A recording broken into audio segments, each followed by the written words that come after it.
Aquele dia marcou minha vida para sempre. Eu tinha 14 anos quando acordei e vi minha mãe chorando com ele na sala. O homem que nunca me quis agora implorava por ajuda. Bom dia, meus queridos.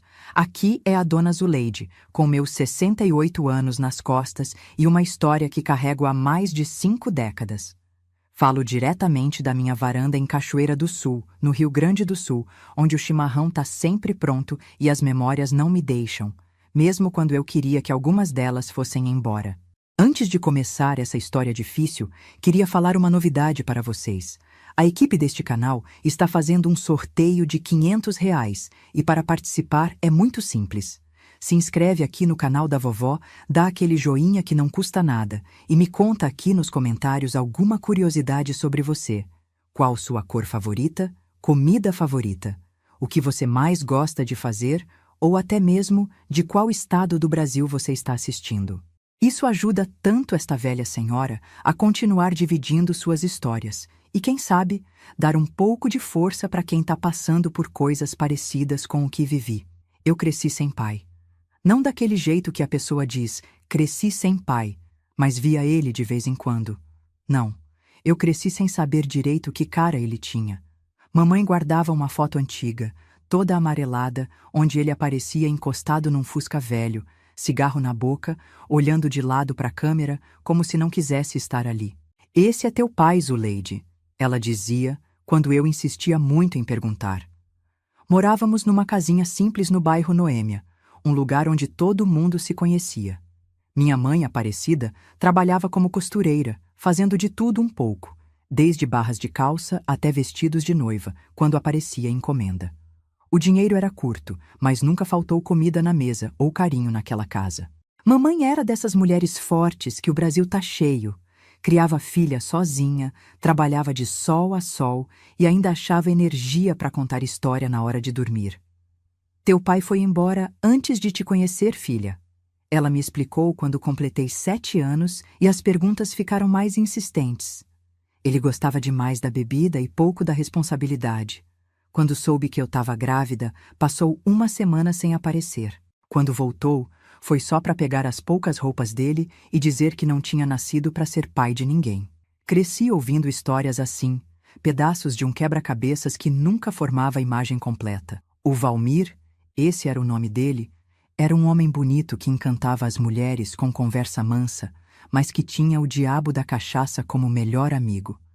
Brigava fácil, trabalhava pouco, vivia de biscate em biscate e deixava um rastro de corações partidos por onde passava. Pelo menos era o que a minha tia Jurema dizia quando mamãe não estava por perto. Tua mãe merecia coisa melhor, Zuleide. Mas o coração da gente às vezes escolhe errado. Na escola, nas festinhas de aniversário, em qualquer lugar onde as famílias se reuniam, eu sentia aquele buraco. As outras crianças tinham pais que as levantavam nos ombros, que ensinavam a andar de bicicleta, que brigavam quando precisava. Eu tinha só o silêncio onde devia existir uma voz grave, só o vazio onde devia ter um abraço forte. Não é que mamãe não se esforçasse. Ela fazia por 10. Mas tem coisas que a gente sente falta mesmo sem nunca ter tido. A vida seguia seu curso normal na nossa casinha. Eu ia para a escola, ajudava a mamãe com as costuras quando podia, brincava com as crianças da rua. A ausência do meu pai era como um fantasma que a gente aprende a conviver. Tá sempre lá, mas a gente finge que não vê. Até que tudo mudou naquela manhã. Era um domingo de março, lembro como se fosse hoje. O cheiro de café fresquinho subindo as escadas tinha me acordado. Era costume da mamãe fazer um bolo de fubá nos domingos, então levantei animada, pensando no café da manhã. Foi quando ouvi o choro. Desci as escadas devagarzinho, o coração batendo forte. Mamãe não era de chorar. Ela era daquelas mulheres que guarda as lágrimas para quando está sozinha no quarto, onde ninguém pode ver. Ouvir aquele soluço na sala de estar me assustou mais que qualquer coisa.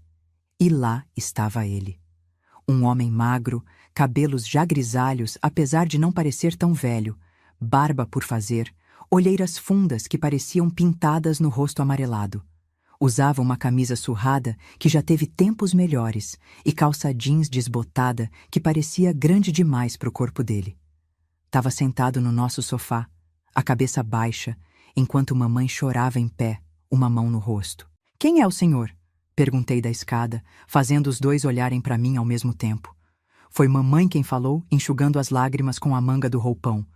Zuleide, esse é o Valmir, seu pai. Aquelas palavras caíram como pedra no meu estômago. Meu pai? Aquele homem acabado, com cheiro de cigarro e cachaça que dava para sentir do outro lado da sala, era o homem da foto amarelada?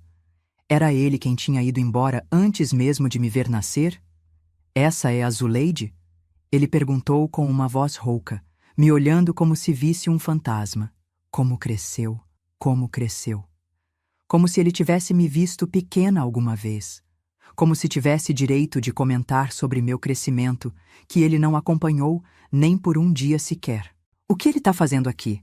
Perguntei para a mamãe, ignorando completamente o homem que agora se levantava com dificuldade do sofá. Zuleide não fala assim, mamãe respondeu, sempre preocupada com os modos, mesmo numa situação daquelas. Teu pai veio, ele precisa de ajuda. Foi então que percebi o quanto mamãe parecia dividida. Tinha raiva nos olhos dela, mas também tinha pena. E talvez, lá no fundo, um restinho daquele amor que um dia sentiu por aquele homem. Ela sempre foi assim, coração mole demais pro próprio bem. Valmir deu 2 passos na minha direção, mancando de leve. Só então notei a aparência doentia dele. Não era só ressaca ou noite mal dormida. Tô doente, filha, ele disse. E aquela palavra, filha, soou tão errada na boca dele que quase ri. Tô sem lugar para ficar, sem dinheiro pros remédios. Vim pedir ajuda para tua mãe. Só até melhorar um pouco. E por que a gente ajudaria o senhor? Perguntei, descendo o resto da escada, a coragem crescendo dentro de mim. O senhor lembrou que tinha filha agora? Depois de 14 anos? Zuleide! Mamãe me repreendeu, mas dava para ver que no fundo ela se perguntava a mesma coisa. Eu mereço isso, ele respondeu, surpreendendo a nós duas. Mereço tua raiva, teu desprezo. Fui um pai ausente, um marido que não prestou. Mas tô pagando por isso agora. A bebida destruiu meu fígado. Os médicos disseram que não tenho muito tempo se não me cuidar direito. Não tenho para onde ir. Ele falava olhando para o chão, como se nem merecesse encarar a gente nos olhos. E talvez não merecesse mesmo. Mas tinha algo na voz dele, um cansaço, uma derrota, que fez até meu coração de adolescente revoltada amolecer um pouquinho. Mamãe pediu para eu subir para o meu quarto enquanto eles conversavam. Fui contrariada, mas obedeci. Pela fresta da porta, tentei ouvir o que falavam, mas só conseguia pegar pedaços da conversa. Última chance, Aparecida. As coisas não são tão simples. Ela tem o direito de conhecer o pai, mesmo que... Não vou te deixar magoar ela de novo. Fiquei horas no quarto, o estômago roncando de fome, mas sem coragem de descer. Quando finalmente mamãe bateu na porta, já era quase hora do almoço. Zuleide, precisamos conversar, ela disse, sentando na beirada da minha cama. Parecia ter envelhecido 10 anos naquela manhã. Teu pai vai ficar com a gente por um tempo. O quê? Exclamei, pulando da cama. Depois de tudo que ele fez? Depois de te abandonar grávida? Depois de nunca nem ter querido me conhecer? Filha, eu sei que é difícil entender. Ela segurou minhas mãos, os olhos ainda vermelhos de tanto chorar. Mas ele tá realmente doente. O médico deu 6 meses de vida para ele se não fizer o tratamento direito. Ele não tem ninguém, Zuleide. E a gente tem culpa disso? Perguntei, puxando as mãos. Ele escolheu não ter ninguém quando escolheu a bebida em vez da família. Eu sei, mamãe suspirou fundo. Mas ele ainda é teu pai, Zuleide. E apesar de tudo, um dia eu amei muito esse homem. Não posso virar as costas agora, sabendo que ele pode morrer sozinho numa calçada qualquer. Naquele momento, odiei o coração mole da minha mãe. Odiei a capacidade dela de perdoar o que eu achava imperdoável. Mas também admirei, lá no fundo, aquela força que ela tinha de fazer o que achava certo, mesmo quando era difícil. Ele vai ficar no quartinho dos fundos, ela continuou. Vai precisar de ajuda com os remédios, com a alimentação especial. Sei que não é justo pedir isso, mas preciso que você tente, filha. Tente dar uma chance pro teu pai. Não respondi. O nó na garganta era grande demais para deixar qualquer palavra passar. Só balancei a cabeça, concordando sem realmente concordar. E foi assim que Valmir Rodrigues, o pai que nunca conheci, entrou na nossa vida depois de 14 anos de ausência. Chegou como quem pede desculpas, como quem não merece segunda chance, mas implora por ela mesmo assim. Chegou doente, derrotado, sombra do homem bonito da foto amarelada. Naquele dia, enquanto mamãe arrumava o quartinho dos fundos e preparava um almoço especial que não fosse pesar no fígado dele, fiquei sentada na escada, observando aquele estranho que era meu pai. Ele percebeu meu olhar e tentou um sorriso que não chegou aos olhos. Um dia você vai entender, Zuleide, ele disse baixinho. Um dia vai entender como um homem pode errar tanto a ponto de não ter mais volta. Não respondi. Só continuei olhando, gravando cada detalhe daquele rosto que deveria ser familiar. Mas era completamente estranho para mim, sem saber que aquele era apenas o começo de um pesadelo que mudaria nossas vidas para sempre. Ah, meus queridos que estão me assistindo até aqui, a vida às vezes nos prepara cada surpresa. E como eu estava enganada em pensar que o pior já tinha passado, que crescer sem pai tinha sido a parte mais difícil da minha história. Mal sabia eu que a verdadeira provação estava apenas começando quando aquele homem cruzou nossa porta. As primeiras semanas com Valmir em casa foram estranhas, para dizer o mínimo. Era como se tivéssemos um fantasma morando no quartinho dos fundos. Um fantasma que tossia forte de madrugada, que tomava remédios coloridos nas refeições, que olhava para mim com aqueles olhos fundos como se quisesse dizer algo, mas nunca encontrasse as palavras certas. Mamãe se desdobrava em cuidados.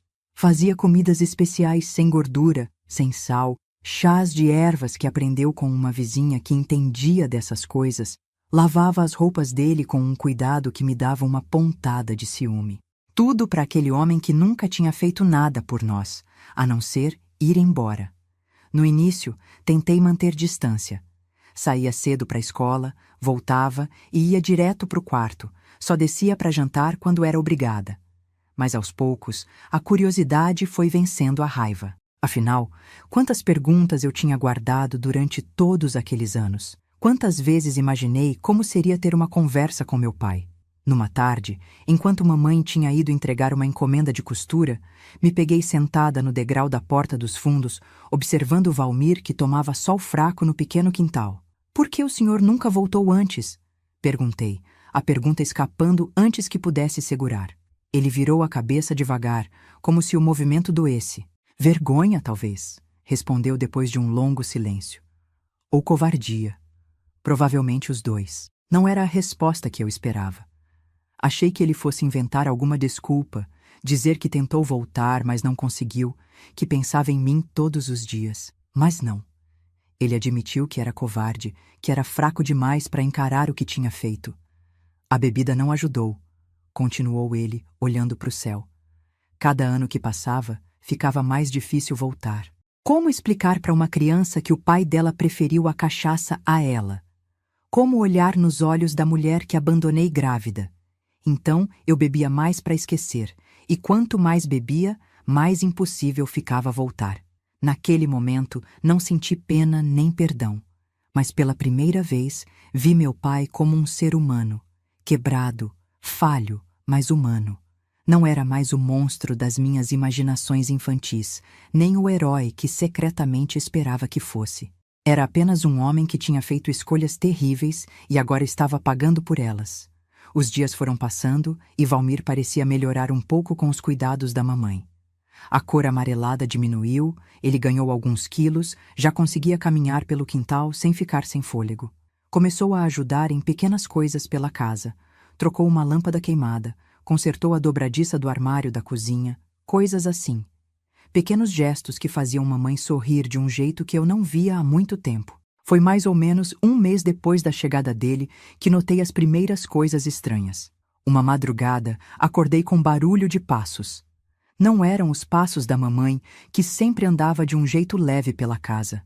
Eram passos pesados, arrastados. Espiei pela fresta da porta e vi Valmir andando pela sala, murmurando coisas que não conseguia entender. Ele ia de um lado para o outro, parava, olhava para o nada, continuava andando. como se procurasse algo ou fugisse de alguém que só ele podia ver. De manhã, quando comentei com mamãe, ela disse que ele tinha insônia por causa dos remédios, que era normal. Mas o olhar dela não encontrou o meu quando disse isso. Depois vieram as risadas. Risadas à toa, sem motivo, que começavam do nada e terminavam tão abruptamente quanto tinham começado. Às vezes no meio de uma refeição, às vezes enquanto assistia televisão.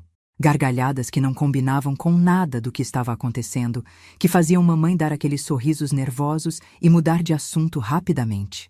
É só a alegria de estar melhorando, ela dizia quando eu perguntava.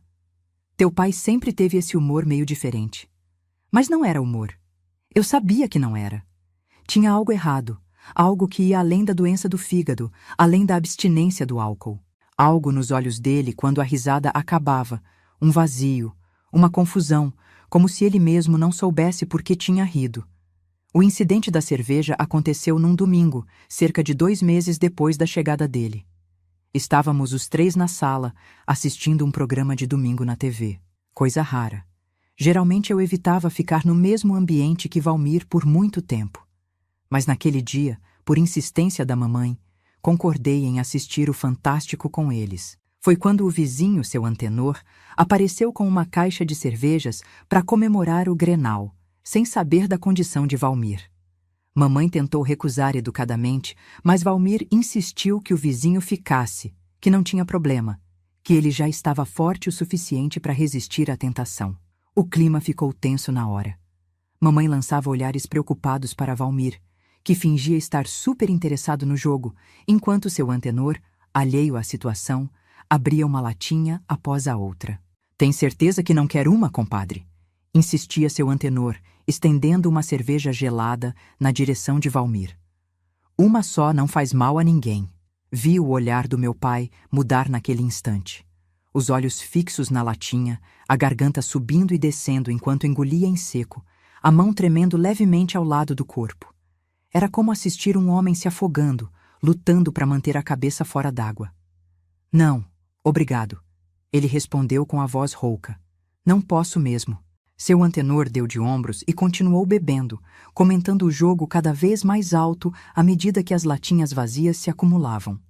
Em algum momento, ele fez um gesto brusco enquanto reclamava do juiz, e a cerveja na sua mão derramou no nosso tapete da sala, aquele tapete bege que mamãe tinha comprado com tanto sacrifício, prestação por prestação. Ups, foi mal, riu seu Antenor, já meio alto. Depois a Aparecida dá um jeito nisso. Foi como se um interruptor tivesse sido ligado. Valmir levantou num pulo, o rosto vermelho, os olhos esbugalhados, apontando o dedo para o vizinho. Respeita a casa dos outros, seu bêbado nojento, gritou, a voz irreconhecível de tanta raiva. Quem você pensa que é para vir aqui, beber na minha casa e ainda sujar o tapete da minha mulher? Seu Antenor, assustado com a reação desproporcional, levantou as mãos em sinal de paz. Calma, compadre. Foi sem querer. Eu pago a limpeza do tapete. Não precisa desse estresse todo. Mas Valmir não ouvia mais. Estava num outro lugar, tomado por uma fúria que parecia ter sido guardada por anos. Avançou para o vizinho, tropeçando no próprio pé, e teria caído se mamãe não tivesse se colocado na frente. Valmir, pelo amor de Deus, foi um acidente, ela implorou, as mãos no peito dele, tentando empurrá-lo de volta para o sofá. Foi quando ele fez algo que mudou tudo entre nós. Empurrou mamãe para o lado com força, fazendo ela bater contra a estante e derrubar os poucos bibelôs que a gente tinha. E quando tentei correr para ajudar minha mãe, ele virou para mim com o braço levantado. O tapa pegou no meu rosto com tanta força que vi estrelas por 1 segundo. Caí sentada, mais pelo choque do que pela dor, a mão no rosto quente, incapaz de acreditar no que tinha acabado de acontecer. A sala ficou em silêncio absoluto. Seu Antenor, de olhos arregalados, murmurou algo sobre resolver isso outro dia e saiu apressado, deixando a porta aberta atrás de si. Mamãe estava paralisada junto à estante, a mão na boca, os olhos cheios de lágrimas. E Valmir olhava para a própria mão como se ela tivesse agido por conta própria. Zuleide, ele murmurou, dando um passo na minha direção. Eu não queria, eu não sei o quê. Fica longe de mim, gritei, me arrastando para trás até bater na parede. Não encosta em mim! O rosto dele se contorceu numa expressão que misturava vergonha, arrependimento e algo mais. Algo que só mais tarde eu entenderia que era o início da loucura que o consumia. Me desculpa, ele repetia, agora com lágrimas escorrendo pelo rosto enrugado. Me desculpa, filha. Eu não sei o que deu em mim. Foi a cerveja, o cheiro dela. Mexeu com minha cabeça. Mamãe finalmente saiu do transe e correu para me abraçar. Senti ela tremendo enquanto me ajudava a levantar, enquanto passava a mão de leve no meu rosto vermelho. Nunca mais. Ela disse com uma voz que nunca tinha ouvido antes. Firme, fria, definitiva. Nunca mais você encosta um dedo na minha filha, Valmir. Ou juro por Deus que chamo a polícia, doente ou não. Naquela noite, tranquei a porta do meu quarto e chorei até adormecer. Não pelas dores do tapa, embora meu rosto ainda ardesse. Chorei pela esperança perdida. Por algumas semanas, tinha permitido que uma pequena semente de esperança crescesse dentro de mim. A esperança de que talvez, só talvez, pudéssemos ser uma família normal. Que o arrependimento de Valmir fosse genuíno. Que ele realmente quisesse consertar o estrago que tinha feito nas nossas vidas. Aquele tapa não feriu só meu rosto. Feriu essa esperança frágil. Esmagou-a completamente. Nos dias que se seguiram, Valmir voltou a se isolar no quartinho dos fundos. Quase não aparecia para as refeições. E quando aparecia, mal falava, mal olhava para a gente. Mamãe continuava cuidando dele, levando comida, remédios, roupas limpas. Mas algo tinha mudado. O olhar dela estava diferente, mais cauteloso, mais distante. Como se ela finalmente tivesse acordado de um sonho e visto a realidade como ela era. Mas ainda não era o fim do pesadelo. Na verdade, era apenas o começo. As noites se tornaram o pior momento. Os passos dele pela casa ficaram mais frequentes, mais erráticos. Às vezes eu acordava com o barulho de coisas sendo arrastadas na sala, ou com a voz dele discutindo com ninguém. Falava sozinho por horas, alternando entre sussurros conspiratórios e gritos de raiva. Uma noite, escutei ele na cozinha. Fazia tanto barulho que achei que estava quebrando tudo. Quando mamãe levantou para ver o que era, a segui de longe, morrendo de medo do que iríamos encontrar. Valmir estava sentado no chão da cozinha, cercado de panelas e talheres que tinha tirado dos armários. Organizava tudo em fileiras perfeitas, murmurando algo sobre "eles não vão me achar aqui, e preciso proteger vocês duas". Mamãe conseguiu convencê-lo a voltar para a cama, falando baixinho, com calma, como se lidasse com uma criança assustada. Mas quando voltamos para o corredor, vi o terror nos olhos dela. Ela também não reconhecia mais aquele homem. Não era mais o Valmir que tinha abandonado a gente anos atrás, nem o Valmir doente e arrependido que tinha voltado pedindo ajuda. Era algo diferente. Algo quebrado além do conserto. No dia seguinte, enquanto Valmir dormia, ele agora passava grande parte do dia dormindo e a noite toda acordado. Mamãe me chamou para uma conversa séria. "Zuleide, teu pai não tá bem", ela disse, esfregando as mãos uma na outra, um gesto nervoso que tinha desde que me lembro. "Não é só o fígado. Tem algo errado com a cabeça dele. Acho que a gente devia mandar ele embora, mãe", respondi, a marca do tapa já sumida do meu rosto, mas ainda bem viva na minha memória. "Ele tá ficando perigoso." Mamãe balançou a cabeça, suspirando fundo. "Não posso fazer isso, filha. Ele não tem para onde ir. Não tem ninguém. E nesse estado, ele não duraria uma semana na rua. E a gente? Vai durar quanto tempo com ele aqui?" Perguntei, a voz mais dura do que pretendia. O olhar dela encontrou o meu, e vi ali o conflito que a destruía por dentro. O amor que um dia sentiu por aquele homem, o instinto de cuidar de alguém claramente doente, a responsabilidade de mãe de me proteger acima de tudo. "Vou levar ele no médico amanhã", ela decidiu finalmente. "Não é normal esse comportamento. Talvez precisem ajustar os remédios, talvez precise de outro tipo de ajuda." Concordei, aliviada por ela finalmente admitir que precisávamos de ajuda externa. que não podíamos lidar com aquilo sozinhas. Mas o amanhã trouxe coisas muito piores que qualquer consulta médica poderia resolver. Coisas que mudariam o curso das nossas vidas para sempre, que me marcariam de formas que nenhuma menina de 14 anos deveria ser marcada. Aquela noite, meus amores que estão me ouvindo, aquela noite do dia 17 de maio de 1971, foi quando nosso pequeno inferno particular se transformou num pesadelo sem fim.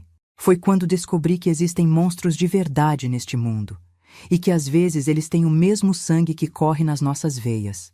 Fui acordada no meio da noite por um barulho que jamais vou esquecer enquanto viver. Não era um grito comum, desses que a gente ouve numa discussão ou quando alguém leva um susto.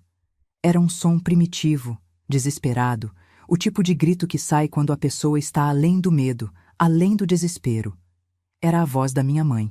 O relógio na mesinha marcava 2h37 da madrugada. Sentei na cama num pulo, o coração batendo tão forte que parecia querer sair pela boca. Depois do grito veio um baque surdo, como se algo pesado tivesse caído no chão. Depois, silêncio. Um silêncio pior que qualquer grito. Fiquei paralisada por alguns segundos, aqueles momentos em que o corpo ainda não consegue obedecer ao cérebro.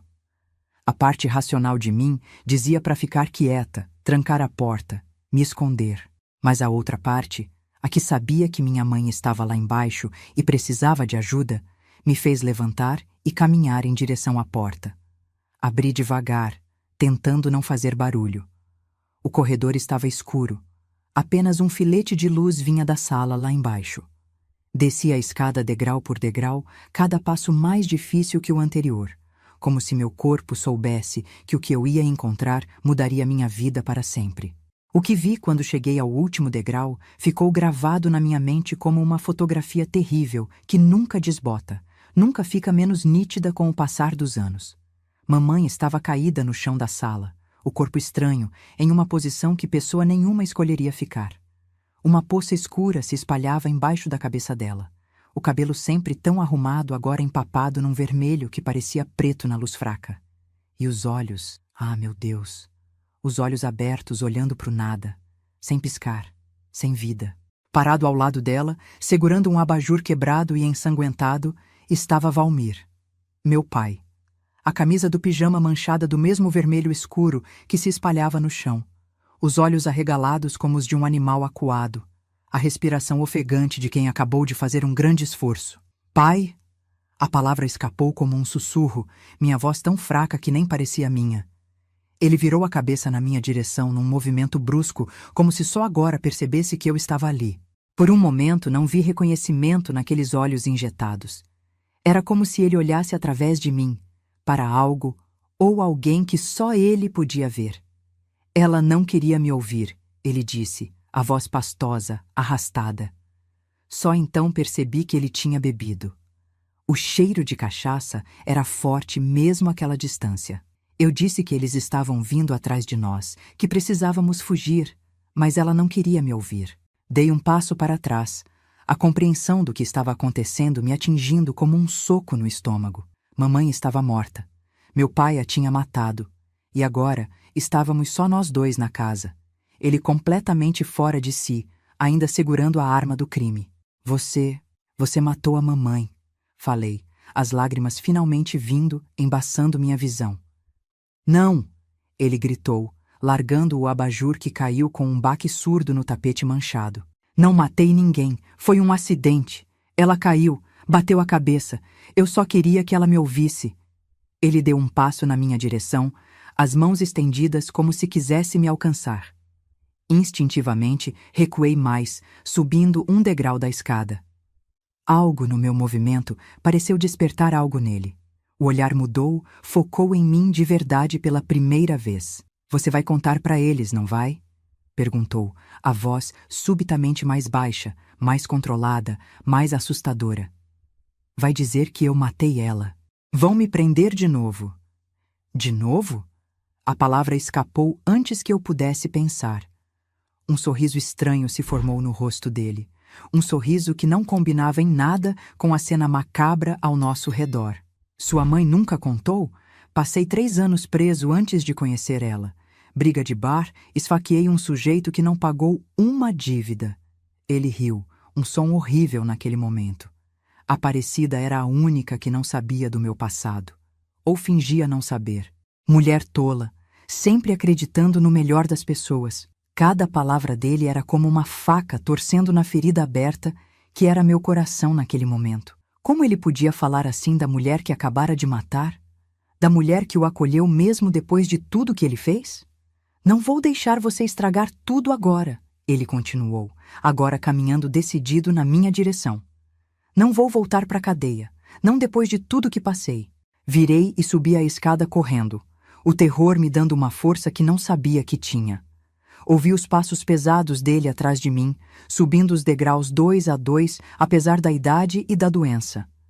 Entrei no meu quarto e tentei fechar a porta, mas ele já estava lá, empurrando com o ombro, forte demais para mim. Para, pai! Por favor! Gritei, sabendo que não adiantava, que não havia vizinhos perto o suficiente para ouvir, que estávamos sozinhos naquele pesadelo. Ele conseguiu empurrar a porta com força suficiente para me fazer cair para trás, batendo contra a cama. Entrou no quarto e fechou a porta atrás de si, virando a chave na fechadura. O barulho do metal girando soou como uma sentença final. Não queria que as coisas fossem assim, ele disse, parado sobre mim, bloqueando qualquer rota de fuga. Eu realmente queria ser um pai para você, Zuleide. Queria consertar as coisas, mas agora é tarde demais. O que aconteceu a seguir é algo que tento todos os dias da minha vida esquecer, mas não consigo. A memória está lá, sempre fresca, sempre dolorosa, como uma ferida que nunca cicatriza completamente. Ele se jogou sobre mim com todo o peso do corpo, me imobilizando contra a cama. O cheiro de suor, cachaça e o sangue da minha mãe me sufocava. Tentei lutar, arranhar, morder, mas ele era muito mais forte, mesmo doente. Com uma das mãos, ele segurou meus pulsos acima da cabeça. Com a outra, começou a rasgar minha camisola. Se ficar quietinha vai doer menos. Ele murmurou contra meu pescoço, a voz tão diferente daquela do homem que pediu ajuda à minha mãe meses atrás. Sempre quis saber se você era parecida com ela. O horror daquelas palavras me deu um último impulso de resistência. Consegui soltar uma das mãos e acertar as unhas no rosto dele, arranhando fundo o suficiente para sentir a pele rasgar sob meus dedos. Ele urrou de dor e me deu um tapa com tanta força que vi estrelas. Depois outro e mais outro, até que meu corpo ficou mole, sem forças para lutar. O gosto de sangue na minha boca se misturava com as lágrimas que não paravam de cair. O que se seguiu foi o pior pesadelo que uma menina de 14 anos poderia viver. As mãos ásperas percorrendo meu corpo, a dor lancinante, os sussurros nojentos no meu ouvido, o peso dele me esmagando contra o colchão onde tantas noites eu tinha dormido em segurança. Não sei quanto tempo durou. Pode ter sido minutos ou horas. O tempo perde o significado quando você está no inferno. Em algum momento, minha mente simplesmente desligou, como um mecanismo de defesa.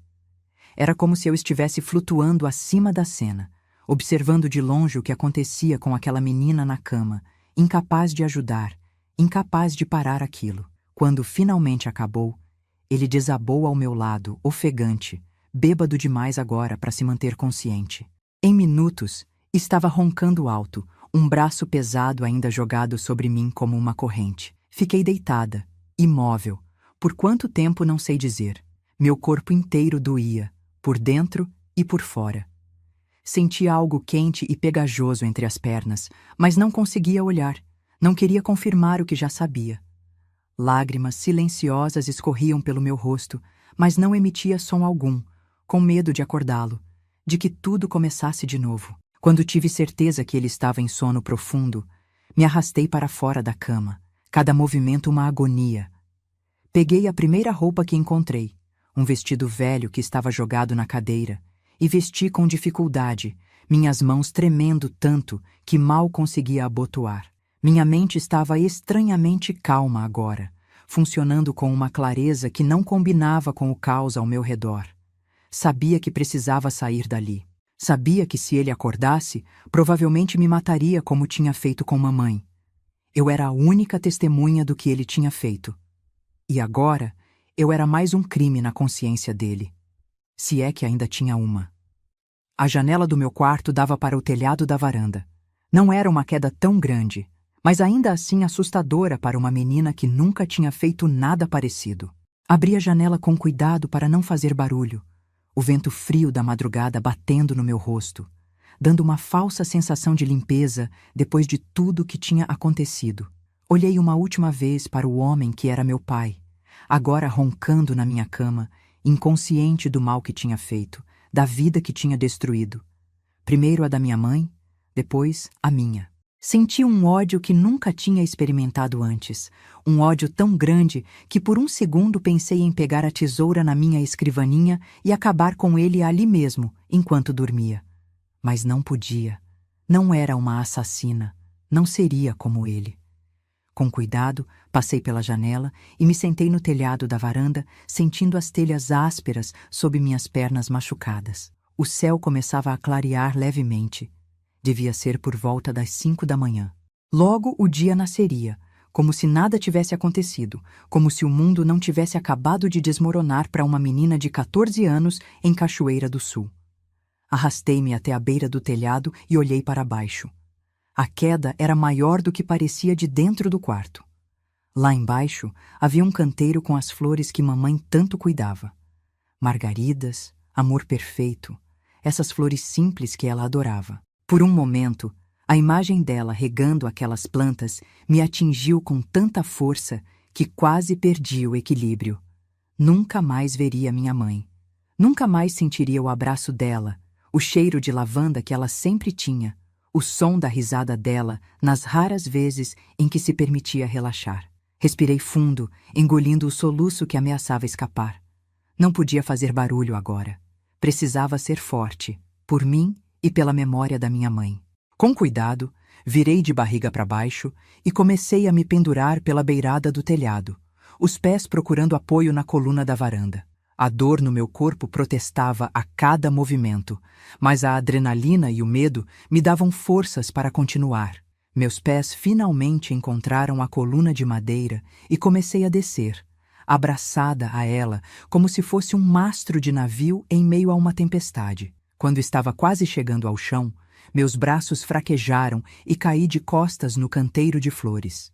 O impacto foi abafado pela terra fofa, mas ainda assim doloroso o suficiente para me deixar sem ar por alguns segundos. Fiquei deitada ali, entre as flores da mamãe, olhando para o céu que clareava cada vez mais. Uma parte de mim queria simplesmente ficar ali, deixar que as horas passassem, que a vida acabasse junto com a noite. Que sentido tinha continuar depois de tudo que tinha acontecido? Mas outra parte, mais forte, mais determinada, a parte que minha mãe tinha criado com tanto amor e sacrifício, me empurrou para levantar, para sobreviver, para buscar justiça pelo que aquele monstro tinha feito. Com esforço, me coloquei de pé. Olhei uma última vez para a casa que tinha sido meu lar durante toda a vida. A casa onde tantas memórias felizes tinham sido criadas. A casa que agora guardava o corpo da minha mãe e o monstro que a matou. Então comecei a andar, ou melhor, a me arrastar em direção à rua. Não tinha um plano claro, só sabia que precisava encontrar ajuda. Precisava encontrar alguém que acreditasse em mim, que pudesse parar Valmir antes que ele fugisse, antes que fizesse mal a mais alguém. Lembrei do tenente Acácio, que morava algumas ruas abaixo da nossa. Ele não era exatamente um vizinho, mas mamãe sempre falava bem dele. Dizia que era um homem honesto, correto, um dos poucos policiais em quem se podia confiar. Ele tinha ajudado quando a casa da dona Jurema, nossa vizinha idosa, foi assaltada ano passado. Com esse destino em mente, comecei a andar o mais rápido que meu corpo machucado permitia. As ruas estavam desertas àquela hora. Cachoeira do Sul ainda dormia, alheia à tragédia que tinha acontecido na casa da costureira Aparecida. Cada passo era uma agonia, cada respiração um esforço. Mas continuei andando, movida pelo desespero, pelo medo, pela necessidade de fazer alguém acreditar no pesadelo que tinha vivido. Quando finalmente cheguei à rua do Tenente Acácio, o sol já tinha nascido completamente. As primeiras pessoas começavam a sair para o trabalho, olhando curiosas e assustadas para aquela menina machucada, com o vestido rasgado e manchado, cambaleando pela calçada como se estivesse bêbada. A casa dele era fácil de reconhecer, a única da rua com uma bandeira do Brasil hasteada no pequeno jardim da frente. Arrastei-me até o portão e toquei a campainha. Minhas forças quase no fim, o mundo começando a girar ao meu redor. A porta se abriu e vi um homem alto, de cabelos grisalhos cortados rente, usando uma camiseta branca e calça de pijama. Ele olhou para mim confuso por um segundo. Então seus olhos se arregalaram em reconhecimento e horror. Meu Deus, menina! O que aconteceu com você?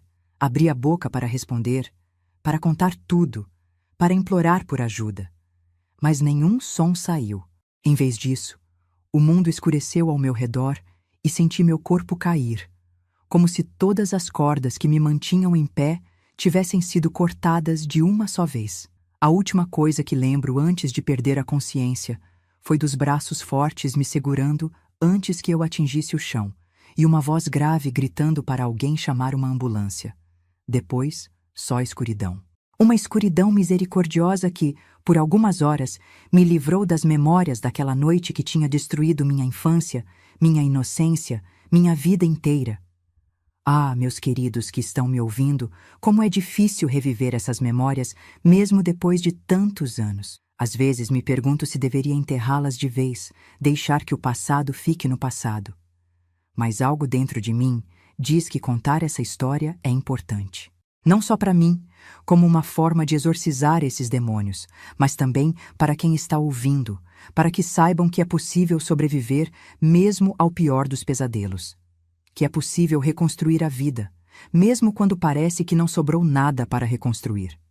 E foi isso que tive que fazer depois daquela noite terrível de maio de 1971. Reconstruir do zero, tijolo por tijolo, uma vida que parecia irremediavelmente destruída. Acordei num quarto de hospital, o cheiro de desinfetante invadindo minhas narinas, o bip constante de uma máquina ao lado da cama marcando os segundos, lembrando que, apesar de tudo, eu ainda estava viva. Tentei me mover e uma dor aguda percorreu meu corpo inteiro, trazendo de volta todas as memórias que por um breve momento de inconsciência tinha conseguido esquecer. Uma enfermeira entrou no quarto assim que percebeu que eu estava acordada. Tinha um rosto bondoso, daqueles que parecem feitos para confortar pessoas em momentos difíceis. Ajustou o soro no meu braço, verificou meus sinais vitais e me disse, com uma voz suave, que o médico logo viria me ver. Notei que ela evitava olhar diretamente nos meus olhos, como se temesse o que poderia encontrar ali. O médico, um senhor de cabelos brancos e olheiras profundas, examinou meus ferimentos com uma gentileza que me fez chorar silenciosamente. Explicou que eu tinha várias contusões, um pulso torcido, alguns cortes que precisaram de pontos. Falou de outras coisas também, coisas que uma menina de 14 anos não deveria ter que ouvir, sobre exames, evidências, procedimentos. Usou palavras técnicas que eu não entendia completamente, mas cujo significado terrível captava mesmo assim. Quando terminou o exame, disse que tinha algumas pessoas que precisavam falar comigo. Vi o medo nos olhos dele ao dizer isso, como se temesse que aquela conversa fosse me quebrar de vez. O tenente Acácio entrou acompanhado de uma mulher que se apresentou como assistente social. Sentaram-se nas cadeiras ao lado da minha cama, seus rostos sérios, preparados para o pior. O que era adequado, porque o pior era exatamente o que eu tinha para contar. Com voz trêmula no início, depois mais firme à medida que as palavras encontravam seu caminho, contei tudo. Sobre a volta do meu pai meses atrás, os comportamentos estranhos, o tapa, as noites de insônia, e então sobre aquela madrugada, o grito da minha mãe, o baque surdo, o sangue no chão da sala, os olhos dela abertos para o nada. Contei sobre a confissão embriagada dele, sobre como tentei fugir, sobre o que aconteceu no meu quarto. Durante todo o relato, o tenente Acácio tomava notas em um pequeno caderno, o rosto cada vez mais sombrio. A assistente social segurava minha mão, apertando-a gentilmente nos momentos em que minha voz falhava, em que as lágrimas tornavam impossível continuar. Quando terminei, um silêncio pesado caiu sobre o quarto, quebrado apenas pelo bip insistente da máquina, Aquele som que parecia cada vez mais uma acusação. Você está viva, enquanto minha mãe não estava mais. Já mandamos uma viatura até sua casa, disse finalmente o tenente Acácio, fechando o caderno. Vamos encontrar seu pai, Zuleide. Ele vai pagar pelo que fez. Mas algo no tom dele me disse que havia mais. Algo que ele não queria me contar. Algo que tornaria aquele pesadelo ainda pior, se é que isso era possível. O que foi? Perguntei, reconhecendo a hesitação no olhar dele. Tem algo que vocês não estão me dizendo. O tenente trocou um olhar rápido com a assistente social, que assentiu levemente, como se desse permissão para continuar. Quando a viatura chegou na sua casa, seu pai já não estava mais lá. Ele disse finalmente, escolhendo as palavras com cuidado. Encontraram sua mãe, exatamente como você descreveu. Estamos procurando Valmir agora. Temos homens nas estradas, nas estações de ônibus, em todos os lugares que ele poderia tentar fugir.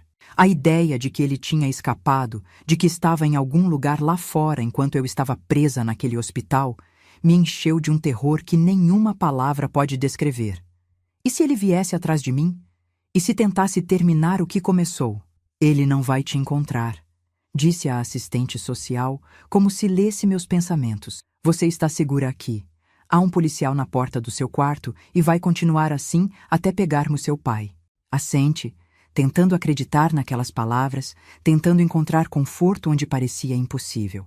Nos dias que se seguiram, fiquei no hospital, recuperando-me fisicamente enquanto minha mente tentava processar tudo o que tinha acontecido. Recebi a visita da minha tia Ivone, irmã da minha mãe, que morava em Santana do Livramento, na fronteira com o Uruguai. Ela chorou abraçada comigo por horas, murmurando palavras de consolo que não conseguiam penetrar a muralha de dor que tinha erguido ao meu redor. Foi ela quem organizou o enterro da minha mãe, poupando-me daquele último golpe. Não pude ir. Ainda estava no hospital. Ainda era considerada frágil demais, tanto física quanto emocionalmente. Às vezes me pergunto se isso foi uma bênção ou uma maldição. Não ter podido me despedir da minha mãe deixou um vazio que nunca foi realmente preenchido. Uma semana depois, quando os curativos já tinham sido removidos e os pontos começavam a cicatrizar, recebi a notícia. Valmir continuava foragido. A polícia tinha seguido várias pistas. Várias testemunhas achavam ter visto alguém com a descrição dele, mas nada concreto.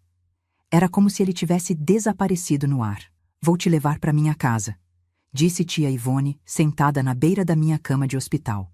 Já conversei com os médicos, com a assistente social, com o delegado. Você vai morar comigo em Santana agora. É melhor assim, longe daqui, longe das lembranças. Não respondi. O que poderia dizer? Não tinha mais uma casa para voltar. Não podia imaginar entrar naquela sala e ver o lugar onde minha mãe tinha morrido. Não podia subir aquelas escadas e entrar no quarto onde... Não conseguia nem completar o pensamento. Quando? Foi tudo o que perguntei. Amanhã, se você se sentir bem o suficiente, respondeu ela, ajeitando uma mecha do meu cabelo atrás da orelha, um gesto tão parecido com o que mamãe fazia que senti as lágrimas voltarem. Arrumei um quarto só para você lá em casa. Não é grande coisa, mas vai ser um recomeço. Assenti, grata pela bondade dela, pela chance de fugir daquela cidade que agora guardava apenas pesadelos para mim. Quando saí do hospital no dia seguinte, uma viatura nos esperava. Não era só uma cortesia, era proteção. Mesmo com Valmir desaparecido há uma semana, ninguém queria arriscar. Ele poderia estar em qualquer lugar, esperando uma oportunidade. A viagem até Santana do Livramento foi longa e silenciosa. Tia Ivone tentou puxar conversa algumas vezes, falando sobre a cidade, sobre como eu ia gostar da escola nova, sobre os primos que mal me conheciam, mas estavam ansiosos para me receber. Respondi com monossílabos, incapaz de corresponder àquele esforço, ainda presa demais nas memórias daquela noite. Quando chegamos à casa dela, uma construção simples mas aconchegante na periferia da cidade, fui recebida pelo tio João, marido da tia Ivone, um homem calado mas de olhar gentil, e pelos meus primos, Ricardo e Marcelo, alguns anos mais velhos que eu. Todos me trataram com um cuidado que beirava a reverência, como se eu fosse feita de vidro e pudesse quebrar a qualquer toque mais brusco. E talvez fosse mesmo assim que eu me sentia, frágil, quebrada, remendada às pressas, mas com rachaduras que nenhum cuidado conseguiria consertar completamente. As primeiras semanas na casa da tia Ivone foram um borrão de pesadelos, consultas com psicólogos, depoimentos formais para a polícia que ainda procurava Valmir. Eu mal saía do quarto, mal comia, mal falava. O peso da perda, do trauma, da violência sofrida era como uma pedra gigante no meu peito, tornando difícil até respirar. Foi numa dessas noites de insônia, cerca de um mês depois de chegar a Santana, que ouvi uma conversa que não deveria ter ouvido. Tia Ivone e tio João falavam na cozinha, as vozes baixas mas audíveis no silêncio da madrugada. Ligaram de Cachoeira hoje, dizia tio João. Parece que o Valmir foi visto de novo por lá. Meu sangue gelou. Ele tinha voltado? Estava na minha cidade, talvez na minha casa? Meu Deus, será que nunca vamos nos livrar desse pesadelo? A voz de tia Ivone tremia. O que ele quer? Por que não foge de vez? Quem sabe o que se passa na cabeça de um monstro daqueles? Respondeu tio João com amargura. Talvez esteja procurando a menina, talvez queira terminar o que começou. Não diz uma coisa dessas nem brincando, exclamou tia Ivone. Já avisei a polícia daqui, eles vão ficar de olho, fazer rondas extras no bairro. E João, por favor, você e os meninos, não deixem a Zuleide sozinha, nem por um minuto. Voltei para a cama com o coração disparado, o medo que tinha começado a diminuir, voltando com força total. Ele estava me procurando. Não tinha acabado. Nunca acabaria enquanto ele estivesse lá fora, livre. Naquela noite, tomei uma decisão. Não podia continuar vivendo assim, com medo, escondida, fazendo meus tios e primos viverem em constante estado de alerta. Não era justo com eles, não era justo comigo. Precisava encontrar uma forma de encerrar aquilo de uma vez por todas. Nos dias que se seguiram, comecei a prestar mais atenção nas conversas, nos noticiários locais, em qualquer informação sobre Valmir. Descobri que ele tinha sido visto várias vezes em Cachoeira, sempre perto da nossa antiga casa, sempre à noite. A polícia montava tocaias, mas ele parecia ter um sexto sentido, desaparecendo antes que pudessem pegá-lo. Então, num domingo enquanto arrumava a mesa para o almoço, ouvi algo no rádio que tio João escutava na varanda.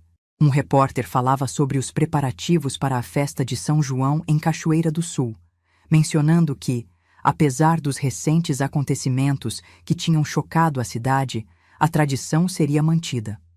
A praça central seria decorada, haveria música ao vivo, barracas de comida, jogos para as crianças. Foi como se uma lâmpada se acendesse na minha cabeça.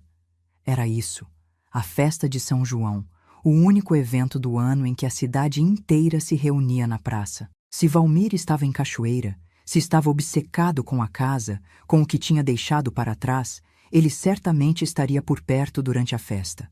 Talvez fosse a chance da polícia finalmente pegá-lo. Mas para isso, eles precisariam saber onde procurar exatamente. Precisariam de uma isca. O plano começou a se formar na minha mente. Terrível, arriscado, mas possível. Eu voltaria à Cachoeira para a festa de São João. Deixaria que me vissem, que a notícia se espalhasse. Valmir certamente ouviria, e se realmente estivesse me procurando, viria atrás de mim. A polícia estaria preparada, esperando. Seria uma armadilha.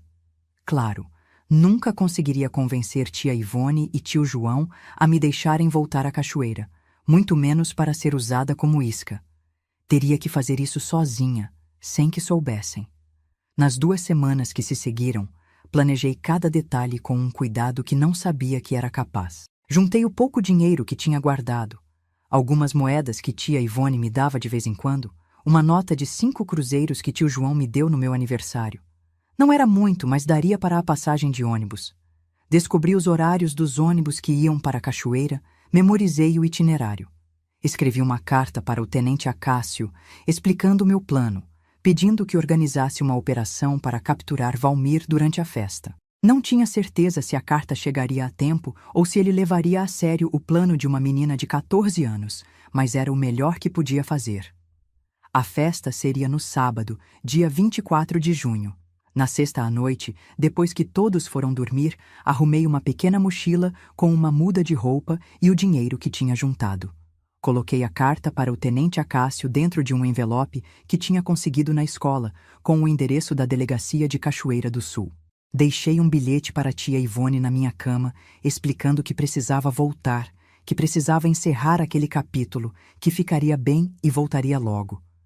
O plano era sair de madrugada, pegar o primeiro ônibus para Cachoeira às 5 da manhã. Tinha estudado a casa, sabia quais tábuas do assoalho rangiam, qual janela podia ser aberta sem fazer barulho. Sabia que tio João tinha o sono pesado depois do turno da noite na fábrica e que tia Ivone tomava um remédio para dormir que a deixava sem ouvir nada até de manhã. Às 3 da madrugada, com o coração batendo tão forte que achei que acordaria a casa inteira, coloquei meu plano em ação. Vesti-me silenciosamente, peguei a mochila já preparada e comecei a jornada pelo corredor escuro até a janela da sala que dava para o quintal. Cada passo era um exercício de autocontrole, cada respiração medida para não fazer barulho. Passei pelo quarto dos meus primos, pela porta entreaberta do quarto da tia Ivone e do tio João. Cheguei à sala sem incidentes, um pequeno milagre considerando como minhas pernas tremiam. A janela abriu com um rangido mínimo que soou como um trovão nos meus ouvidos hipersensíveis. Congelei, esperando ouvir passos, alguém acordando, meu plano sendo descoberto antes mesmo de começar. Mas a casa continuou em silêncio, apenas o tic-tac do relógio na parede marcando os segundos da minha fuga. Passei uma perna pela janela, depois a outra e saltei para o quintal. A noite estava fria, típica de junho no sul, e minha respiração formava pequenas nuvens no ar. Atravessei o quintal rapidamente, escalei o muro baixo que separava a propriedade da rua e então estava livre. As ruas desertas de Santana do Livramento pareciam de outro mundo àquela hora da madrugada. Andei rápido em direção à rodoviária, evitando as poucas luzes acesas, as raras pessoas que cruzavam meu caminho, trabalhadores noturnos voltando para casa, bêbados cambaleando depois de uma noite no bar, um ou outro cão de rua farejando lixeiras. Quando cheguei à rodoviária, faltava ainda 1 hora para o ônibus partir. Sentei-me num canto escuro, a mochila apertada contra o peito, alternando entre o medo de ser descoberta e levada de volta e o terror do que estava prestes a fazer. Voltar à cidade onde tinha perdido tudo, onde talvez o homem que destruiu minha vida ainda estivesse à espreita. Mas havia uma determinação nova em mim, um fogo que não existia antes. Estava cansada de ser a vítima, de viver com medo. Queria que aquele pesadelo acabasse, queria justiça pela minha mãe, queria poder seguir em frente sem olhar constantemente por cima do ombro. O ônibus chegou pontualmente às 5 da manhã. Comprei a passagem com as mãos trêmulas, metade de mim esperando que o cobrador perguntasse o que uma menina tão jovem estava fazendo, viajando sozinha àquela hora. Mas ele apenas pegou o dinheiro, entregou o bilhete e voltou a ler seu jornal, completamente alheio ao drama que se desenrolava à sua frente. Sentei-me no fundo do ônibus quase vazio, olhando pela janela enquanto as luzes de Santana do Livramento ficavam para trás. No horizonte, o sol começava a nascer, pintando o céu com tons de laranja e rosa que pareciam deslocados em meio à escuridão da minha missão. A viagem para a Cachoeira duraria cerca de 5 horas. 5 horas para pensar, para duvidar, para quase desistir e voltar atrás. 5 horas para fortalecer minha resolução, para lembrar do corpo da minha mãe no chão da sala, para sentir novamente o peso daquele monstro sobre mim. Quando o ônibus finalmente entrou na cidade que tinha sido meu lar por 14 anos, senti um nó na garganta que quase me sufocou. Nada tinha mudado. As mesmas ruas, as mesmas casas, os mesmos rostos nas calçadas. Era como se o tempo tivesse parado, como se os eventos terríveis daquela noite de maio não tivessem abalado os alicerces daquele lugar como tinham abalado os meus. Desci na rodoviária com as pernas bambas, não só pela longa viagem, mas pelo peso do que estava prestes a fazer. Meu primeiro destino era a delegacia, para entregar a carta ao tenente Acácio pessoalmente, para explicar meu plano cara a cara. As ruas estavam movimentadas, decoradas para a festa de São João que começaria naquela noite. Bandeirinhas coloridas cruzavam de um lado a outro. Barracas estavam sendo montadas na praça central. O cheiro de quentão e pinhão já começava a perfumar o ar. Caminhei rápido, de cabeça baixa, temendo ser reconhecida antes da hora. Mas à medida que me aproximava da delegacia, notei algo estranho. Havia uma movimentação incomum. Carros de polícia com as luzes ligadas, pessoas se aglomerando na frente do prédio. Parei a uma distância segura, observando a cena com crescente apreensão. O que estava acontecendo? Teria Valmir sido capturado? Teria atacado mais alguém? Foi quando ouvi, vindo de um grupo de mulheres paradas na calçada, as palavras que mudariam tudo. Pegaram ele. Pegaram o assassino da Aparecida. Meu coração deu um pulo. Não podia ser verdade. Justo hoje? Justo quando tinha vindo colocar meu plano em prática? Aproximei-me do grupo, tentando ouvir mais, tentando confirmar se era realmente sobre Valmir que falavam. Foi numa pensão perto da rodoviária, dizia uma das mulheres, a voz carregada de indignação. O desgraçado estava escondido lá há dias. Foi o dono da pensão que reconheceu ele pelo retrato no jornal e chamou a polícia. Dizem que não resistiu à prisão, acrescentou outra. Estava tão bêbado que mal conseguia ficar em pé. Era verdade, então. Tinham pego Valmir. Meu plano não seria mais necessário. A justiça tinha encontrado seu caminho, mesmo sem a minha intervenção. As pernas fraquejaram e precisei me apoiar numa parede para não cair. Uma mistura confusa de emoções me inundou. Alívio, descrença, um estranho desapontamento por não ter sido parte da captura. E mais forte que tudo, um profundo cansaço, como se toda a adrenalina que me manteve funcionando nas últimas 24 horas tivesse subitamente drenado do meu corpo. Estava acabado. O pesadelo tinha chegado ao fim. Valmir enfrentaria a justiça pelos seus crimes. E eu poderia começar a tentar reconstruir os pedaços da minha vida despedaçada. Encostei a cabeça na parede fria, fechei os olhos e, pela primeira vez desde aquela noite terrível, permiti-me chorar livremente, sem medo, sem vergonha. Chorei pela minha mãe, que nunca mais veria, pela menina que eu era e nunca mais seria, pelos sonhos perdidos e pelos pesadelos que, esperava, finalmente começariam a perder sua força. Meus queridos ouvintes, às vezes o destino age de formas misteriosas. Enquanto eu planejava uma armadilha arriscada, enquanto fugia no meio da noite disposta a enfrentar meus piores medos, a roda da justiça já estava girando, independente dos meus esforços. Dizem que Deus escreve certo por linhas tortas, e talvez seja verdade. Talvez minha fuga desesperada não fosse realmente para capturar Valmir, mas para me devolver o controle sobre minha própria vida, para me mostrar que eu era mais forte do que pensava, que podia agir em vez de apenas reagir. Naquele sábado de junho de 1971, enquanto fogos de artifício explodiam no céu em celebração a São João, enquanto a cidade festejava alheia ao drama particular de uma menina de 14 anos, algo novo nascia dentro de mim. Uma determinação, uma força que nunca soube que possuía. Uma vontade feroz de não apenas sobreviver, mas de viver, de reconstruir, de transformar a tragédia em algo significativo. E foi exatamente isso que fiz nos anos que se seguiram. Reconstruí minha vida, pedaço por pedaço, tijolo por tijolo, até me tornar a mulher que sou hoje, aos 68 anos, sentada nesta varanda em Cachoeira do Sul, compartilhando minha história com vocês. Depois da captura de Valmir, voltei para Santana do Livramento com o tenente Acácio, que me encontrou vagando perto da delegacia. Tia Ivone quase teve um ataque quando me viu chegar escoltada por um policial. Primeiro pensou que eu tinha feito algo errado, depois ficou furiosa quando descobriu que tinha fugido no meio da noite e finalmente chorou abraçada comigo quando soube que Valmir estava preso. Nunca mais faça uma coisa dessas, ela repetia entre soluços. Quase morri de preocupação. O julgamento aconteceu 4 meses depois. Foi um processo difícil, doloroso, ter que encarar Valmir novamente, ter que reviver cada detalhe daquela noite terrível diante de estranhos. Ele estava diferente, mais magro, envelhecido, os olhos opacos, vazios de qualquer emoção. Não parecia mais assustador, apenas patético, quebrado. Um homem destruído por seus próprios demônios. A sentença foi a máxima possível naquela época. 30 anos sem direito à liberdade condicional. Nunca soube se ele cumpriu a pena inteira. Depois do julgamento, fiz uma promessa a mim mesma de nunca mais procurar saber sobre ele.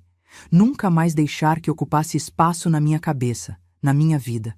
Para mim, ele morreu naquele tribunal. O homem que um dia chamei de pai deixou de existir. Os anos que se seguiram foram de reconstrução lenta, às vezes dolorosa, mas constante. Continuei morando com tia Ivone e tio João, que se tornaram meus guardiões legais. Voltei a estudar, embora no início fosse difícil. Os pesadelos, os ataques de pânico, os olhares de pena dos colegas que sabiam da minha história. Santana era uma cidade pequena, e notícias viajam rápido, especialmente as trágicas. Tia Ivone insistiu que eu fizesse terapia, algo não muito comum naquela época, especialmente numa cidade do interior. A psicóloga, doutora Helena, tinha um consultório simples numa sala emprestada do posto de saúde. Nas primeiras sessões, mal conseguia falar, as palavras presas na garganta como se tivessem medo de sair, de dar forma ao horror que tinha vivido. Leva o tempo que precisar, ela dizia com uma paciência infinita. Estou aqui para ouvir quando estiver pronta. Foi a doutora Helena quem me ensinou que o trauma não é algo que superamos completamente, mas algo que aprendemos a carregar, a integrar a nossa história sem deixar que defina quem somos. Foi ela quem me ajudou a transformar a raiva em combustível para seguir em frente, para construir algo significativo a partir das ruínas. Aos 18 anos, contra todas as expectativas, consegui uma bolsa para estudar Direito em Porto Alegre.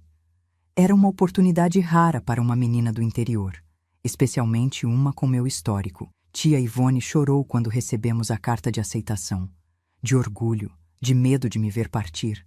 Talvez um pouco das duas coisas. Sua mãe estaria tão orgulhosa, ela disse, segurando a carta como se fosse um tesouro. Ela sempre dizia que você ia longe, Zuleide, que tinha uma luz especial.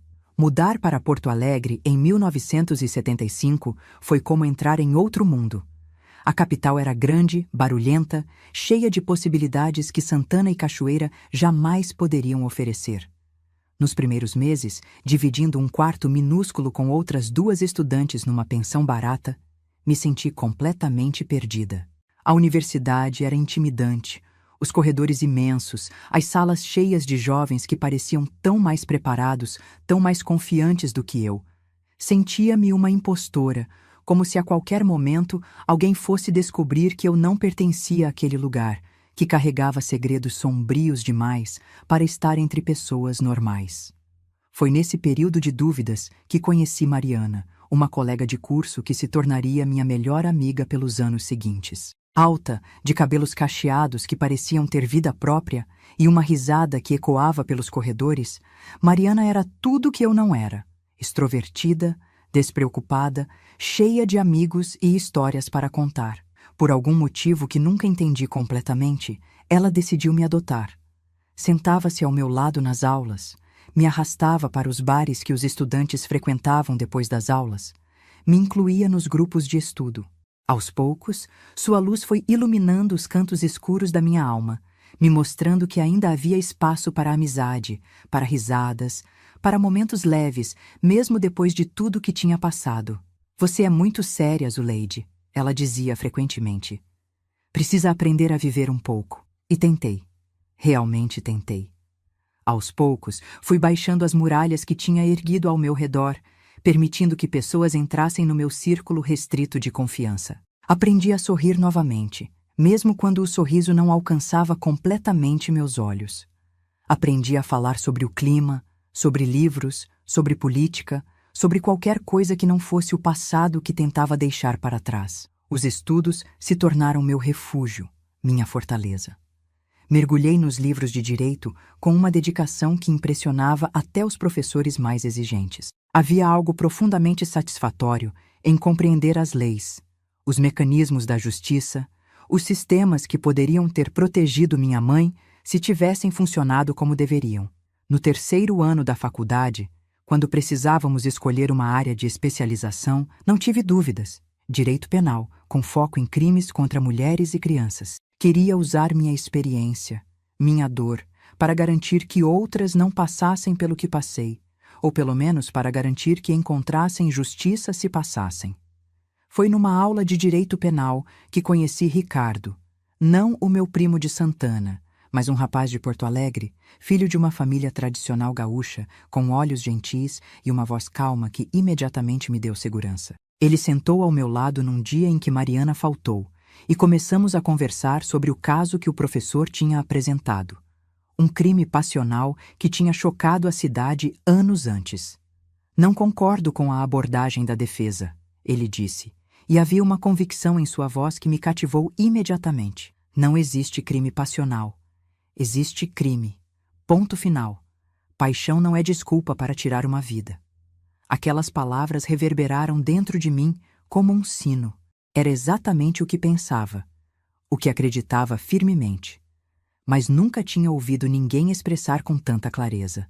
Naquela época, ainda era comum a ideia de que crimes por amor eram de alguma forma menos graves, mais compreensíveis.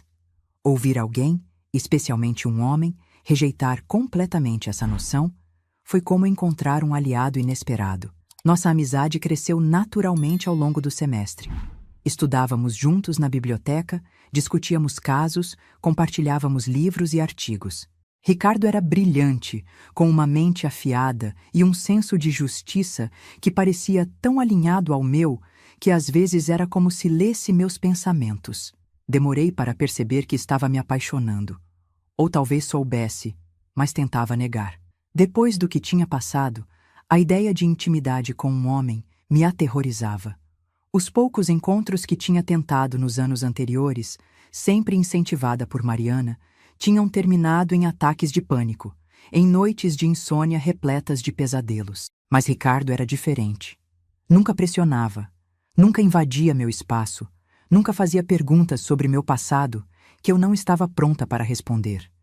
Tinha uma paciência que parecia infinita, uma gentileza que desarmava minhas defesas mais sólidas. Nosso primeiro beijo aconteceu numa noite chuvosa, depois de um longo dia na biblioteca, preparando um trabalho sobre reincidência criminal. Estávamos caminhando em direção à parada de ônibus, compartilhando um guarda-chuva pequeno demais para dois.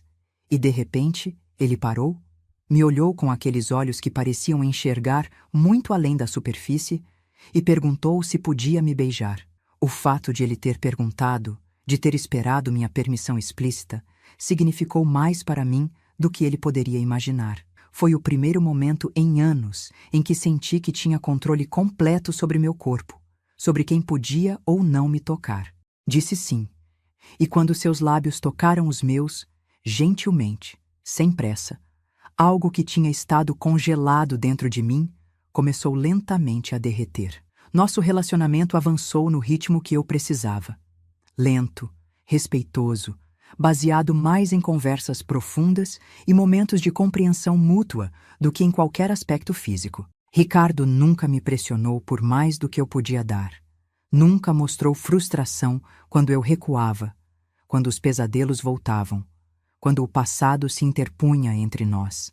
Foi para ele que finalmente contei toda a minha história, numa noite estrelada no nosso último ano de faculdade. Estávamos sentados num banco do Parque da Redenção, o lugar onde costumávamos passar os domingos de sol.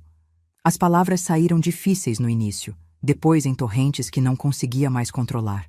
Falei sobre minha infância sem pai, sobre sua volta repentina, sobre os comportamentos estranhos, sobre aquela noite fatídica que tinha alterado para sempre o curso da minha vida. Ricardo ouviu em silêncio, segurando minha mão, os olhos fixos no meu rosto, sem julgamento, sem pena, apenas uma compreensão profunda e uma raiva contida pelo que tinha acontecido comigo. Quando terminei, exausta, esvaziada, ele me abraçou, e no calor daquele abraço senti algo que não sentia desde a morte da minha mãe.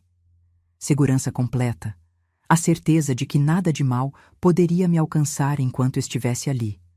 Você é a pessoa mais forte que já conheci, ele disse simplesmente, e havia uma admiração genuína em sua voz que fez meu coração se expandir. E se me permitir, quero passar a vida inteira tentando ser digno da sua confiança, do seu amor. Nos casamos em 1979, logo após a formatura. Foi uma cerimônia pequena, apenas os amigos mais próximos da faculdade, tia Ivone e tio João, meus primos de Santana e a família de Ricardo. Escolhi um vestido simples, sem muitos adornos. Queria algo que representasse o novo começo, a simplicidade, a verdade que tinha encontrado ao lado dele. Nossa vida juntos começou num apartamento pequeno, no centro de Porto Alegre. Ricardo entrou para o escritório de advocacia do pai, enquanto eu consegui uma posição como assistente no Ministério Público, trabalhando diretamente com casos de violência doméstica. Um departamento que estava apenas começando a se formar, numa época em que esses crimes ainda eram tratados como assuntos de família, não como a violação grave de direitos que realmente são. O trabalho era difícil, muitas vezes devastador. Cada mulher que atendia, cada criança traumatizada que via nos corredores do fórum trazia de volta flashes do meu próprio passado. Mas havia também uma satisfação profunda em poder fazer a diferença, em usar minha dor como ferramenta para ajudar outras, em transformar a tragédia em propósito. Em 1982, nossa primeira filha nasceu, Aparecida, em homenagem à minha mãe. Segurá-la nos braços pela primeira vez foi como um milagre, um lembrete de que a vida continua, de que mesmo das cinzas mais escuras podem nascer as coisas mais belas. 3 anos depois, veio Antônio, nosso segundo filho, completando nossa pequena família. A maternidade trouxe desafios que não esperava, medos irracionais de que algo aconteceria com meus filhos, pesadelos recorrentes onde não conseguia protegê-los, momentos de pânico quando ficava sozinha com eles. A terapia, que nunca tinha abandonado completamente, se tornou novamente parte essencial da minha rotina. É normal, explicou minha nova terapeuta em Porto Alegre. O trauma não desaparece, apenas muda de forma. Agora que você é mãe, seus medos antigos encontraram um novo foco. Com paciência, com o apoio constante de Ricardo, aprendi a lidar com esses medos, a não deixar que controlassem minha relação com meus filhos. Aprendi a ser uma mãe presente, amorosa, protetora sem ser sufocante, forte sem ser rígida. Os anos foram passando. Fui promovida no Ministério Público, eventualmente me tornando a primeira mulher a coordenar o Departamento de Crimes contra Vulneráveis em Porto Alegre. Ricardo abriu seu próprio escritório, especializado em direitos humanos. Nossos filhos cresceram, estudaram, seguiram seus próprios caminhos. Aparecida se tornou médica, Antônio escolheu a música, tornando-se professor de violão no conservatório da cidade. Hoje, olhando para trás aos meus 68 anos, vejo uma vida que nunca imaginei que seria possível naquela noite de terror em 1971. Uma vida cheia, significativa, construída tijolo por tijolo sobre as ruínas do que foi destruído. Uma vida que honra a memória da minha mãe, que transforma sua morte prematura e violenta em algo que ajudou a salvar outras mulheres, outras crianças. Os pesadelos nunca desapareceram completamente. Ainda há noites em que acordo suando frio, o coração disparado. A sensação de mãos me segurando contra minha vontade tão real que preciso acender a luz para me certificar de que estou segura, de que foi apenas mais um sonho. Ainda há dias em que certos barulhos, certos cheiros, me transportam instantaneamente de volta àquela casa em Cachoeira do Sul, àquele quarto, àquele momento. Mas aprendi que isso é parte de quem sou, não tudo que sou. O trauma me moldou, mas não me definiu. As cicatrizes estão lá, visíveis para quem sabe onde procurar, mas não são a primeira coisa que as pessoas veem quando olham para mim.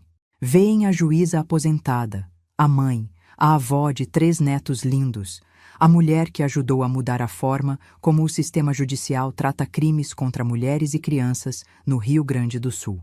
Voltei à Cachoeira do Sul há 5 anos, depois de mais de 4 décadas longe. Ricardo já tinha partido. Um infarto fulminante o levou enquanto dormia. Um adeus tranquilo depois de 35 anos de amor que me curou de formas que nunca achei possíveis.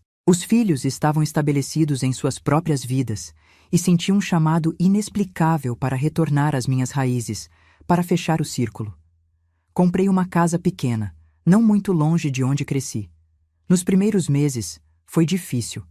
As memórias estavam em cada esquina, em cada rosto mais velho que reconhecia das minhas lembranças de infância. Mas aos poucos, novas memórias começaram a se sobrepor às antigas.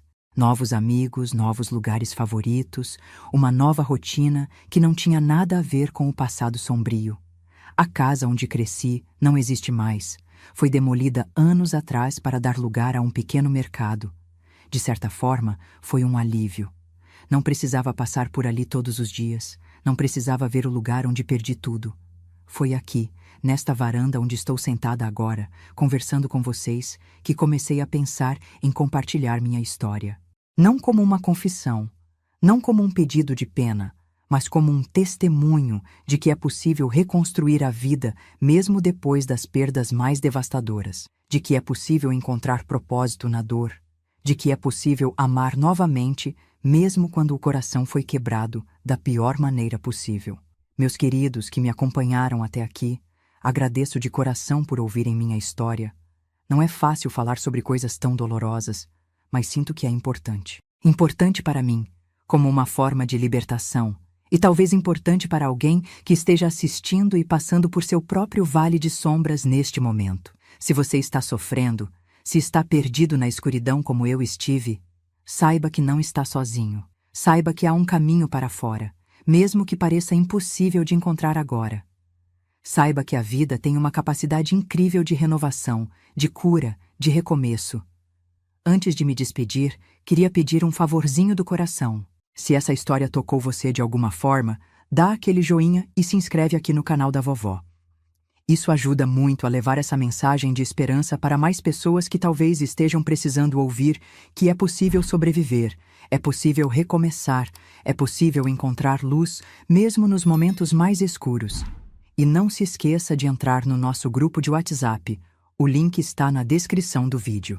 Lá compartilhamos todos os dias histórias reais de outras vovós que, como eu, enfrentaram tempestades na vida e encontraram força para seguir em frente. É uma comunidade linda de apoio mútuo, onde ninguém julga ninguém, onde todas as dores são acolhidas e todas as vitórias são celebradas juntas. Um abraço apertado desta vovó que, apesar de tudo, acredita no amor, na força da justiça e na capacidade que todos temos de nos reconstruir, não importa quantas vezes a vida tente nos derrubar. Que Deus cuide de cada um de vocês. Até mais. Até mais. Até mais. Até mais. Até mais. Até mais. Até mais. Até mais. Até mais. Até mais.